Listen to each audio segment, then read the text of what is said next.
and welcome back to Mario. As promised last time, we are starting off with a battle. Tattling this punk. This is a Hyper Paragoomba. Hyper Paragoombas are Hyper Goombas with wings. Blah blah. Sometimes charge your power for attacking. That charge attack will take away 8 HP, so watch out when they start to glow. I'll miss you if you could become transparent. Hint hint. So, last time we got lost in Toad Town Tunnels. I know I kept calling it a sewer, but the official name is Toad Town Tunnels. Just want to clarify that. I figured out what I was doing wrong, and the deal was that in, like, speedrunning, you go into this area early. I was confusing it with an actual speedrun, but in the actual, like, core game, you're not supposed to do this area until, like, end game. So, I was just totally misremembering. Items, I still had to try shroom because I messed up the Junior Trooper fight and had to redo the blooper fight, but might as well just switch out. Oh there, you're going up to be Tubba Blubba, right? Yeah, get revenge. I'll never eat another ghost. Never! Especially not. Oh no, Tubba Blubba's coming! Everybody hide! Ladybug, you have to hide Mario! You, switch with me! You have to hide. Use my power. Immediately press down on the C-stick, or down button, or whatever you want to call it. Everything's cool, lady. Can't see ya. Nope, no, there's no way Tubba Blubba can see you right now. Dude. Really? Looks yummy, I need a snack. Chomp. It's a little tangy, but good. Just strolls off, so nonchalant. Stanley! The horror of it. Okay, first Herbert, now Stanley. This guy's gotta stop. His reign of terror. God, own this punk. This is another cleft. I'm gonna get the drop on him, hopefully. We've all seen how that has gone so far. This is a hyper cleft. Oh yeah, apparently bombs flip him over, because this guy has enough HP that we can actually see him get flipped over. So just one shot by the bomb. More defense, blah blah. They sometimes charge, blah blah blah blah blah blah blah blah. It's just very typical. Basically, all the hyper enemies have the same stats essentially as regular enemies, except they can get the attack power up to 8 if they charge up first. That's the hyper part. That's a dizzy dial that makes enemies dizzy. We've seen dizzy quite a lot last time. The Koopa fight, whenever that was. This is a repel gel, a really helpful item. I recommend having a ton of repel gels on hand if you have the item space. Let's see. Oh yeah, and the quick change badge, you can even switch partners with Mario and actually then keep your turn. So that's handy. Let's see. Repel gels basically act like out of sight, so that's how that works. Our strat here. Boom. De-winged. Yeah, this is what the charge up looks like. Typically when one charges up, all of them charge up. Obviously it's to make it harder to get through. Okay, so, freaking, I do not have the item I want equipped. Oh boy, let's see, I'm gonna take a chance and use a sleepy sheep. Buy a little time, hopefully. Even if it takes out just one, I'd be happy. Oh, all of them, except the one that's already gonna get taken out this turn anyways. That is actually super lucky. Boom. So now we'll have no shot at getting hit, or they'll have no shot at hitting us, that's what I meant. Really hooray for talking backwards. It'd be weird trying to do an entire LP like talking like Yoda, but that's super off topic. Bombette is definitely like the best party member at this point in the game just because her bomb does 6 HP of damage on ground enemies. I forgot to deliver a letter. Whoops. Feisty, ironically, is that super wussy toad in front of her forest. That's not good calling him a wuss, but, well, I don't know, if he's not a ghost, you'd probably be freaked out too, so don't judge. Except I am totally judging. I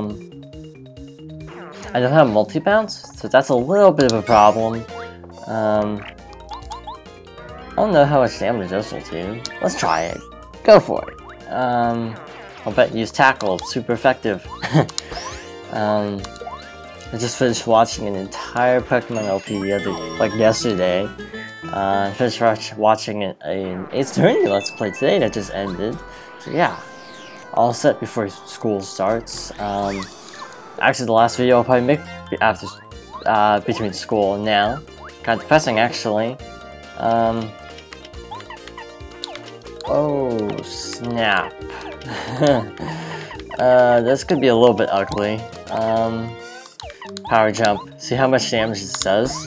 6. That's pretty dang good. I'm not gonna do power bomb because it'll only take out 2 because there's only 2 on the ground. I'm gonna try to grab them all. I should probably be using Ubario now that I'm thinking about it, but oh well.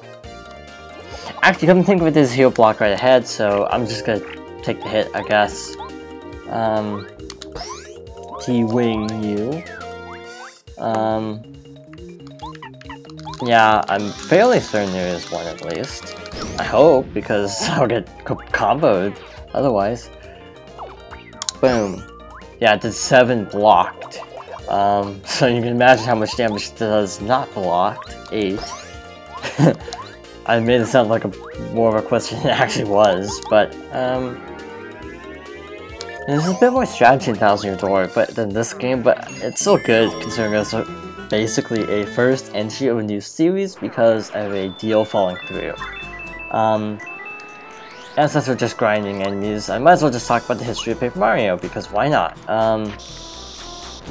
The history of Paper Mario is weird because a lot of people know about Super Mario RPG, really popular game, but basically because of a deal between Squaresoft, now Square Enix, and Nintendo,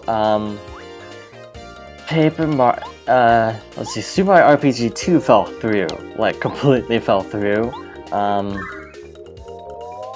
Just kind of a shame because the game had a lot of potential from what I understand. It actually had kind of a 2D art style anyway compared to the isometric original, but basically Square Enix at this point decided like to just make games for PS1, because Final Fantasy VII was going to be on the N64 originally. Another fun fact, but cartridges versus discs. I mean, Final Fantasy VII takes like 3 discs anyway. But like a cartridge, I think an N64 cart was only like 20 megabytes, so that is like ridiculously tiny. Like a disc, I think is a few gigs, because like Final Fantasy VII is like a gigabyte, and that's 3 discs. So do the math. So it's still not a lot of storage, but it's still like, you know, considerably less. It's like where Resident Evil 2's porting was like a nightmare because they had to basically cram a PS1 game with FMVs and everything onto a tiny little cart.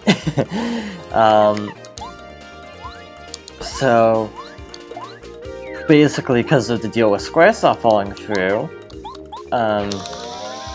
then Nintendo decided to make their own game. Basically, they wanted to make an RPG because Super Mario RPG is super good, but they wanted to make their own RPG separate from Squaresoft. But they couldn't use the name, obviously, Paper Mario, because of copyright. So what they did was they made their own IP with Intelligent Systems.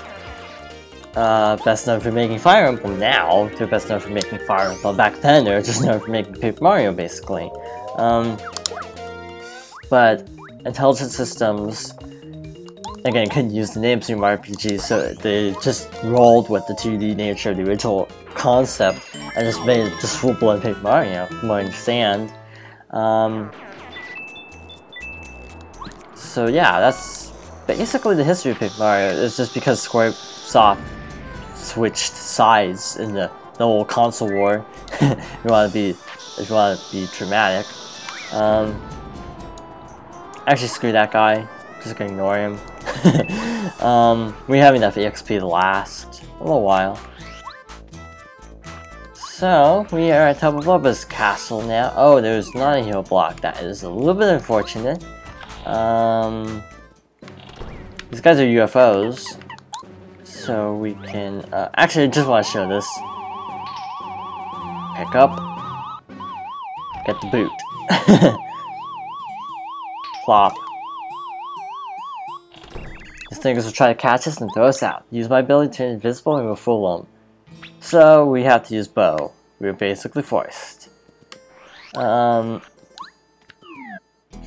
I think that's a good stopping place now that we've gone through our little history lesson. So next time on Paper Mario, we will be doing something in Tubba Blubba's castle. We don't exactly know what. All we know is he has some secret that he's hiding in the castle, and that's enough for us to at least try to look for something. So that's what we'll be doing next time.